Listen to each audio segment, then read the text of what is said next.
Syarat sadis caleg untuk Didot bila ingin menjadi kekasih terkuak. Pembunuhan wanita di Bogor rupanya menjadi syarat berat dari caleg Partai Garuda, Devara Putri Prananda. Devara memberi syarat pada Didot Alfiansyah bila ingin menjadi kekasihnya. Syarat Devara yakni meminta Didot membunuh Indriana Dewi Eka Saputri, 24, warga Cipinang Pulo, Jakarta Timur. Indriana sebenarnya juga merupakan pacar Didot. Namun Didot Alfiansyah rupanya lebih memiliki Devara Putri Prananda, caleg DPR RI Dapil Jabar 9, warga Johar Baru, Jakarta Pusat. Motifnya karena cemburu dari Devara pada korban, kata Direskrimum Polda Jabar Kombes Surawan. Surawan menerangkan Didot Alfiansyah yang merupakan warga Tebet, Jakarta Selatan ini sudah menjalin hubungan dengan tersangka. Didot juga ternyata pacaran dengan Indriana. Awalnya memang sudah menjalin hubungan dengan tersangka, juga pacaran dengan korban, katanya.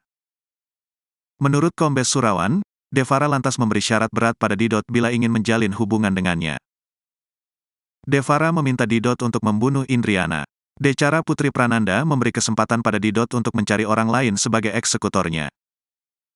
Bekerja sama, kalau tidak berani silakan cari orang yang berani melakukan pembunuhan terhadap korban, kata Kombes Surawan.